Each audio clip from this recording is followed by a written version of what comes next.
What's up, guys? Alan here in the Pebblehurst Fitting Bay. Talking a little bit about grips today. I think it's a underrated part of the club when we do fittings. It's something I'm always wanting to see.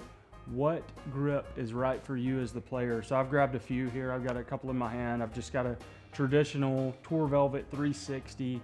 You'll see this on basically every stock club hanging on the shelf in every golf store in America. Then we've got a mid-size +4 grip, so slightly reduced taper. It's a lot heavier of a grip. We'll come on to that in just a second here.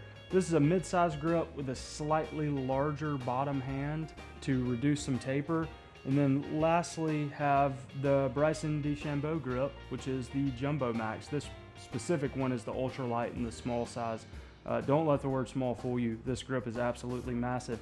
It's much larger than the mid-size, even larger than grips deemed to be jumbo, right? So what are the benefits to different grip sizes? And what I would say to that is that's down to you, the player, for sure.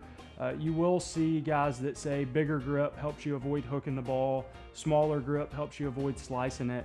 I'll tell you in my fittings, there's probably some truth to that, but I don't know that it's that cut and dry. What I usually see with guys is the bigger grip I can convince them to go, usually dispersion tightens. The straighter the ball goes more often than not, and also usually contact becomes more centered. So I'm a big fan of larger than standard grips for a lot of golfers. I think that it helps the player stabilize the face, hold it a little more square to target line for longer through the swing. And so I see dispersion tighten and I see contact become a little more centered. John Daly recently went viral in that clip with Bryson DeChambeau about how all amateurs should get fit for their grips, and most amateurs are playing a grip that's probably too small for them. And generally speaking, the bigger the grip, the better and straighter the golfer hits the ball. So if you're a guy that's been playing standard grips forever and you like the way that feels and you get it nice and deep down in your fingers and you're not gripping it in your palm and you stripe it, by all means stay in your standard grip. There's plenty of guys on tour that still play a grip like this. Don't be scared to look at something like a mid-size +4, which is that slightly larger profile. And then particularly that much larger profile in the low hand to reduce that taper. One step beyond that, please don't be scared to try something absolutely massive. Not because Bryson's winning major championships with it, but because I think it has a tremendous impact on dispersion and strike location for golfers of all handicaps.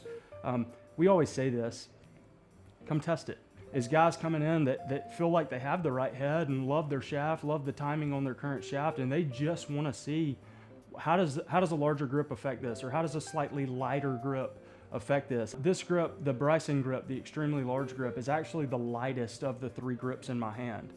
So this is going to create a slightly heavier swing weight in your club. It's going to make that head feel a little heavier relative to, say, this mid-size MCC +4, which is a 66 gram grip. Both of these are just under 50 grams. This mid-size MCC +4 is actually 66 grams raw weight. So that's, you're talking 16 grams extra weight. About every 4 grams we put in the handle reduces the club by 1 swing weight. So we're looking at a golf club that's 4 swing weights lighter with this grip than with either of these 2 grips. And a lot of guys say I'm not good enough for swing weight to matter. I promise you are.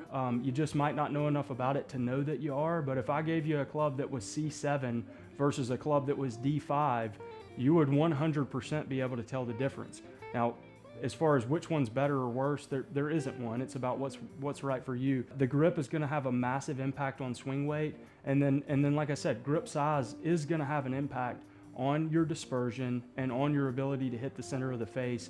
And what I've seen in my fittings is that more often than not, a slightly to much larger grip, somewhere in that range, I see strike location and dispersion tighten based on a slightly larger grip. So that's my 2 cents on grip size. Thank y'all so much for watching. Catch you soon.